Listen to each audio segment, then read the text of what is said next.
प्यार जब गहराई पकड़ ले तो वो सिर्फ हंसी और चुंबनों का खेल नहीं रहता। वो डर, टूटन और समझ की कसौटी पर भी परखा जाता है। और यही कसौटी अब अहाना और रिया के सामने थी। स्टूडियो में पेंट और कैनवास की खुशबू फैली थी, लेकिन उसके बीच एक अजीब सी बेचैनी भी थी। अहाना कैनवास पर झुकी हुई थी, आंखों के नीचे थकान की परछाइयाँ और माथे पर पसीना। वो अपनी जिंदगी के सबसे बड़े मौके के लिए दिन रात एक कर रही थी। दरवाज़ा खुला और रिया अंदर आई, हाथ में कॉफ़ी का कप लिए। रिया ने नरमी से कहा, अहाना, सुबह से कुछ नहीं खाया तुमने। 5 मिनट ब्रेक ले लो न। अहाना बिना नज़र उठाए ब्रश चलाती रही और कड़वाहट से बोली, रिया, प्लीज़। मुझे ये आज रात तक खत्म करना है। क्लाइंट कल सुबह देखेंगे। तुम समझ क्यों नहीं रही? रिया उसके करीब आई, कंधे पर हाथ रखा। अगले ही पल अहाना झटके से पीछे हटी और तेज आवाज में बोली, मुझे अकेला छोड़ दो, रिया। उसकी आवाज ने कमरे की दीवारें हिला दीं। रिया की आंखें भर आईं। बिना कुछ कहे वो बाहर निकल गई। और अहाना वहीं खड़ी रह गई, अपने ही शब्दों से घायल। रिया अकेली कमरे में बैठी थी। उसके हाथ में कैमरा था और स्क्रीन पर वही पहली तस्वीरें, गैलरी में खड़ी वो उदास सी अहाना।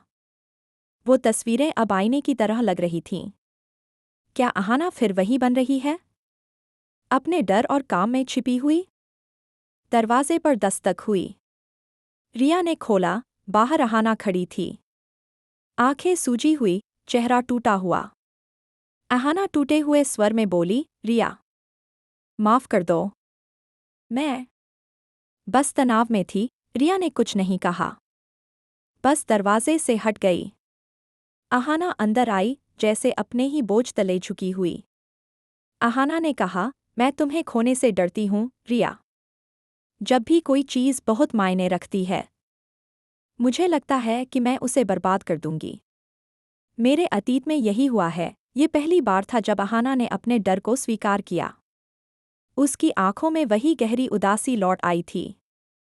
रिया धीरे धीरे उसके पास आई, उसका हाथ थाम लिया। रिया ने फुसफुसाते हुए कहा, तुम मुझे नहीं खोओगी, अहाना। लेकिन तुम खुद को खो रही हो। रिया उसे बालकनी में ले गई। शहर की रोशनी नीचे झिलमिला रही थी। रिया ने आंखों में चमक लिए कहा, जब मैंने तुम्हें पहली बार देखा था, तुम्हारी कला में शांति थी। अब उसमें बस तनाव है। तुम्हें किसी को कुछ साबित करने की जरूरत नहीं। मेरे लिए तुम हमेशा पूरी हो। अहाना की आंखों से आंसू फूट पड़े। वो रिया से लिपट गई, महीनों का दबा हुआ दर्द बाहर निकल आया। अहाना सिसकते हुए बोली, मैं तुमसे बहुत प्यार करती हूँ। रिया ने माथे को चूमते हुए कहा, और मैं तुमसे। ये सफ़र हम दोनों का है, साथ साथ। उस रात बालकनी की रोशनी के नीचे उन्होंने सिर्फ एक दूसरे को माफ़ नहीं किया, बल्कि अपने रिश्ते को नई गहराई दी। ये अब सिर्फ जुनून नहीं था, ये भरोसे और धैर्य की मोहब्बत थी। गैलरी लोगों से भरी थी। दीवारों पर अहाना की पेंटिंग्स चमक रही थीं। लोग तारीफों में डूबे थे, लेकिन अहाना की आंखें भीड़ में किसी को ढूंढ रही थीं। फिर उसने देखा, रिया। हाथ में कैमरा, चेहरे पर गर्व और आंखों में वही प्यार। रिया उसके पास आई, भीड़ के शोर के बीच फुसफुसाई, कहा था न, तुम कर लोगी। अहाना मुस्कुराई, एक ऐसी मुस्कान जिसमें अब कोई उदासी नहीं थी, सिर्फ सुकून। उसने वहीं सबके सामने रिया का हाथ पकड़ लिया। ये उनका पहला सार्वजनिक इकरार था। भीड़ में एक आलोचक आगे आया और बोला, आपके काम में इस बार कुछ नया है, मिस अहाना। पहले आपकी पेंटिंग्स में अकेलापन था, लेकिन अब उनमें संपूर्णता है। जैसे किसी अधूरी कहानी को उसका अंत मिल गया हो। अहाना ने रिया की ओर देखा, उसकी आंखों में नमी थी, खुशी की नमी। अहाना ने धीरे से कहा, क्योंकि मुझे मेरी कहानी मिल गई है। गैलरी का शोर पीछे धुंधला गया। सिर्फ 2 नजरें रह गईं, 2 दिल जो अब हर कसौटी पर खरे उतर चुके थे। प्यार की असली खूबसूरती यही है, जब वो डर को तोड़कर भीड़ के सामने खड़ा हो जाए। और उस दिन अहाना और रिया का प्यार धुंध के पार निकल आया। हर रिश्ता एक मुकाम तक पहुंचकर और गहरा हो जाता है, लेकिन जब मोहब्बत खुलकर जीने लगे, तो उसे सबसे बड़ा इम्तिहान बाहर की दुनिया से ही देना पड़ता है। रिया और अहाना एक छोटे से कैफे में बैठे थे। रिया कॉफी पी रही थी और अहाना खिड़की के बाहर लोगों को देख रही थी। अहाना सोचते हुए बोली, रिया, क्या तुम्हें लगता है कि लोग अब हमें लेकर बातें करेंगे? रिया ने हल्की हंसी के साथ कहा, लोग तो वैसे भी बात करेंगे, अहाना। फर्क यह है कि अब हमें छिपाना नहीं पड़ेगा। अहाना उसके चेहरे को गौर से देखती है। इतना आत्मविश्वास, यही तो था जो उसे रिया की ओर खींच लाया था। रिया की कंपनी में अचानक गॉसिप फैलने लगी। किसी ने गैलरी में उनके हाथ पकड़ने की तस्वीर खींच ली थी और वो सोशल मीडिया पर घूम रही थी। ऑफिस के कुछ सहकर्मी कानाफूसी कर रहे थे, क्या ये वही रिया नहीं है जिसकी तस्वीरें वायरल हो रही हैं? हाँ, लगता है उसकी गर्लफ्रेंड है वो आर्टिस्ट। रिया ने सब सुना लेकिन चुप रही। मीटिंग के बाद उसके मैनेजर ने बुलाया। मैनेजर ने सीधे स्वर में कहा, रिया, तुम्हारी पर्सनल लाइफ तुम्हारी अपनी है, लेकिन ये मत भूलो कि पब्लिक इमेज तुम्हारे करियर को प्रभावित कर सकती है। रिया ने गहरी सांस ली और कहा, सर, मेरा काम बोलता है, मेरी पर्सनल लाइफ नहीं। स्टूडियो में अहाना बेचैन थी। वो मोबाइल पर वो तस्वीरें देख रही थी। उन्हें लोग शेयर कर रहे थे, कुछ तारीफ कर रहे थे, कुछ ताने कस रहे थे। अहाना परेशान होकर बोली, रिया, क्या होगा अगर ये बातें मेरे क्लाइंट्स तक पहुंचीं? अगर वो मेरे काम से मुंह मोड़ ले तो? रिया ने उसका चेहरा अपने हाथों में लिया और धीरे से कहा, अहाना, तुम अपने टैलेंट की वजह से यहाँ हो, ना कि किसी के नाम या टैग की वजह से। और अगर कोई तुम्हारे प्यार की वजह से तुम्हें छोड़ दे, तो क्या सच में उनकी राय मायने रखती है? अहाना की आंखें भर आईं। ये सवाल उसके डर से बड़ा था। उस रात दोनों छत पर बैठे थे। हवा में हल्की ठंडक थी। रिया ने आसमान की ओर इशारा किया और कहा, देखो, ये तारे सब अलग अलग हैं, फिर भी साथ चमकते हैं। हमारा रिश्ता भी ऐसा ही है। लोग चाहे कितना भी अंधेरा फैलाए, हम अपनी रोशनी से जी लेंगे। अहाना उसकी बाहों में सिमट गई। पहली बार उसे लगा कि डर से बड़ा उसका प्यार है। उस रात अहाना और रिया ने तय कर लिया, अब ये रिश्ता सिर्फ उनका राज नहीं रहेगा। ये मोहब्बत दुनिया से छुप कर नहीं, बल्कि दुनिया का सामना करके जिएगी। लेकिन क्या ये सफ़र सच में आसान होगा? क्योंकि प्यार कभी अकेले नहीं जिया जाता। वो परिवार, समाज और उन आँखों से भी गुजरता है जो हर वक्त जज करती हैं। अहाना और रिया अब उसी मोड़ पर थीं। रिया ने तय किया कि अब वो अपने परिवार को सच बता देगी। उसकी माँ लिविंग रूम में बैठी थी, हाथ में पूजा की माला। रिया ने धीरे स्वर में कहा, माँ, मुझे आपसे कुछ कहना है। मैं अहाना से प्यार करती हूँ। कमरे में सन्नाटा छा गया। माँ की आंखों में हैरानी और फिर गुस्सा। माँ ने कठोर आवाज में कहा, रिया, ये कैसी बातें कर रही हो? औरत से प्यार? ये पाप है। रिया की आंखें भर आईं, लेकिन उसने हिम्मत नहीं हारी। रिया ने दृढ़ स्वर में कहा, पाप तो तब होता है माँ, जब हम अपने दिल को मार दें। उधर अहाना भी अपने अतीत से जूझ रही थी। उसके पुराने दोस्त ने उसे कॉल किया और फोन पर कहा, अहाना, ये कैसा शोर मचा रखा है? पेंटिंग्स से नाम कमाया था, अब ये सब रिश्तों की वजह से खुद को बर्बाद मत करो। अहाना चुप रही, लेकिन दिल टूटा। उसने फोन काटा और खुद से बुदबुदाई, क्या सच में प्यार के लिए सब कुछ छोड़ना पड़ेगा? अगले दिन रिया और अहाना एक कैफे में मिले। रिया की आंखें लाल थीं, वो रोकर आई थी। रिया ने टूटे हुए स्वर में कहा, माँ ने मुझे घर से निकालने की धमकी दी है। अहाना ने उसका हाथ पकड़ा, लेकिन उसके चेहरे पर भी बेचैनी थी। अहाना ने धीरे से कहा, रिया, अगर तुम्हें लगता है कि हमारे प्यार की वजह से तुम्हारी दुनिया बिखर रही है, तो मैं पीछे हट जाऊंगी। रिया ने झटके से उसका हाथ कसकर पकड़ लिया। रिया ने आंखों में आंसू लिए कहा, नहीं, अगर मैंने तुम्हें खो दिया तो बाकी सबका होना ना होना बराबर है। उस रात दोनों साथ निकलीं। बारिश हो रही थी, सड़कें खाली थीं। रिया और अहाना सड़क पर चलते चलते अचानक रुक गईं। रिया ने तेज आवाज में बारिश में भीगते हुए कहा, मैं थक गई हूँ छिप छिप कर जीते हुए। अगर इस प्यार को दुनिया से छिपाना पड़े तो ऐसा प्यार अधूरा है। अहाना उसकी आंखों में देखती रही। बारिश की बूंदें और आंसू एक हो गए थे। उसने पहली बार खुलेआम सड़क के बीचों बीच रिया को अपनी बाहों में भर लिया। अहाना ने फुसफुसाकर कहा, तो चलो, अब छिपेंगे नहीं। उस रात बारिश में उन्होंने अपने रिश्ते को छिपाने से इनकार कर दिया। लेकिन असली तूफान तो अभी आने वाला था।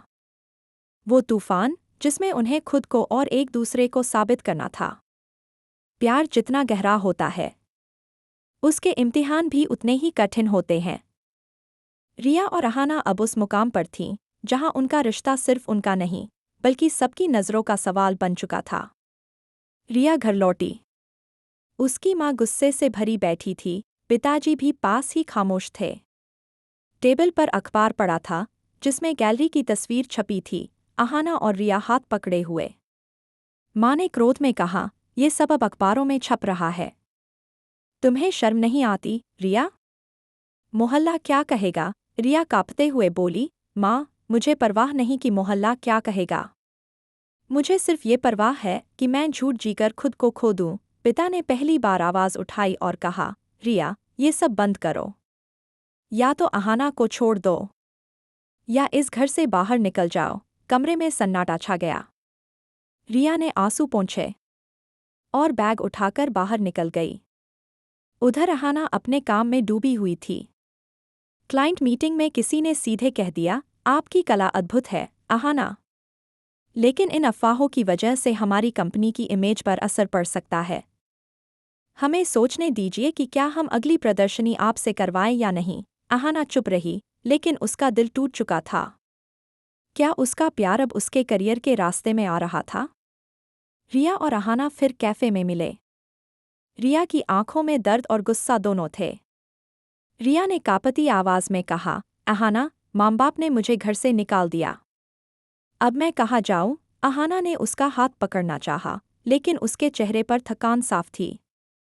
अहाना ने थकी हुई आवाज में कहा, रिया, मेरे क्लाइंट्स भी अब सवाल उठाने लगे हैं।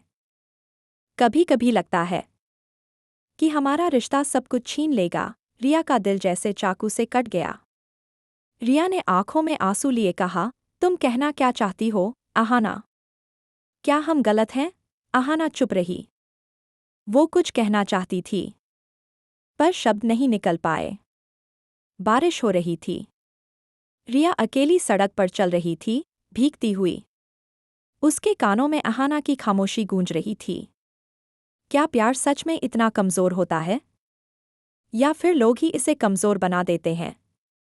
उसने आसमान की ओर देखा और आंखें बंद कर लीं। उस रात रिया और अहाना के बीच खामोशी की दीवार खड़ी हो गई। क्या ये दीवार उन्हें और पास लाएगी या हमेशा के लिए अलग कर देगी? प्यार जब चोट खाता है तो दिल सिर्फ टूटता नहीं, वो हर धड़कन के साथ तड़पता है। रिया और अहाना अब उसी तड़प से गुजरने वाले थे। अहाना कैनवास के सामने बैठी थी। रंगों से भरा ब्रश हाथ में था, पर उसके हाथ कांप रहे थे। वो सोच रही थी, क्या मैं अपने प्यार की वजह से अपना करियर खो दूंगी? क्या रिया मेरे लिए सब कुछ छोड़कर आई और मैं उसे सिर्फ दर्द दे रही हूं? दरवाज़ा अचानक खुला। रिया भीगती हुई अंदर आई। रिया ने कांपती आवाज में कहा, तुमने आज भी मुझे कॉल नहीं किया, अहाना। क्या मैं तुम्हारे लिए बोझ बन गई हूं? अहाना उठी और उसकी ओर चली, पर रिया पीछे हट गई। अहाना ने धीमे स्वर में कहा, रिया, मैं बहुत दबाव में हूं। क्लाइंट्स, लोग सब हमारी तरफ उंगली उठा रहे हैं। रिया ने आंखों में आंसू लिए कहा, तो क्या इसका मतलब ये है कि हमें अलग हो जाना चाहिए? अहाना चुप रही। उसकी चुप्पी रिया के दिल को तोड़ गई। रिया ने टूटते हुए कहा, मैंने सब कुछ छोड़ दिया तुम्हारे लिए। घर, रिश्तेदार, यहाँ तक कि अपनी पहचान तक। और तुम्हारे लिए मैं सिर्फ एक रिस्क हूँ। अहाना ने उसकी तरफ हाथ बढ़ाया, पर रिया पीछे हट गई और बाहर निकल गई। रिया सड़क पर अकेली चल रही थी। बारिश की बूंदें उसके आंसुओं को छुपा रही थीं। वो सोच रही थी, क्या सचमुच मेरा प्यार गलत था? या फिर समाज ने हमें गलत बना दिया? उसने अपना कैमरा उठाया और बारिश में चलते लोगों की तस्वीरें लेने लगी। लेकिन हर तस्वीर धुंधली थी, जैसे उसका दिल। स्टूडियो में अहाना रो रही थी। उसकी पेंटिंग आधी बनी हुई थी, लेकिन उसमें अब सिर्फ काले रंग की परछाइयाँ थीं। अहाना ने खुद से कहा, मैंने उसे क्यों जाने दिया? वो मेरी ताकत थी, मेरी रूह थी, और मैंने उसे ही तोड़ दिया। उसने फ़ोन उठाया, रिया को कॉल किया, लेकिन रिया ने कॉल रिसीव नहीं किया। कॉल का वो अनसुना रिंग अहाना के लिए किसी छुरे से कम नहीं था। क्या रिया वापस आएगी? या उनका प्यार सचमुच वहीं खत्म हो चुका था? कभी कभी मोहब्बत टूटकर भी खत्म नहीं होती, वो लौट आती है, और इस बार और गहरी और सच्ची। रिया अकेली अपने कमरे में थी, आंखें लाल और दिल भारी। दरवाजे पर हल्की दस्तक हुई। खोला तो सामने अहाना खड़ी थी, भीगी हुई, थकी हुई, पर उसकी आंखों में सिर्फ प्यार और बेकरारी। अहाना ने टूटे स्वर में कहा, रिया, मुझे माफ कर दो। मैंने तुझे दूर करके खुद को ही खो दिया। तेरे बिना सब अधूरा है। रिया के होंठ कांपे, लेकिन आंखों में प्यार साफ था। उसने धीरे से कहा, अहाना, देर हो गई है, लेकिन अब भी वक्त है। अगर तुझे सच में मेरा हाथ थामना है, तो फिर कभी मत छोड़ना। अगले ही पल अहाना ने उसे अपनी बाहों में खींच लिया। उनकी सांसें तेज हो गईं, जैसे दिलों की धड़कन एक दूसरे को पुकार रही हो। कमरे में हल्की रोशनी थी। रिया और अहाना एक दूसरे के बेहद करीब बैठे थे। अहाना ने उसके चेहरे को अपने हाथों में थामा और धीरे धीरे उसके गालों पर, फिर माथे पर, और फिर होंठों पर अपने होंठ रख दिए।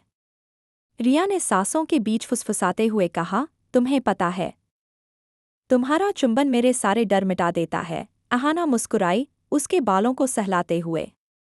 अहाना ने कहा, और तेरा स्पर्श मुझे पूरा बना देता है। दोनों एक दूसरे में खो गए, बिना किसी हड़बड़ी, बिना किसी डर के।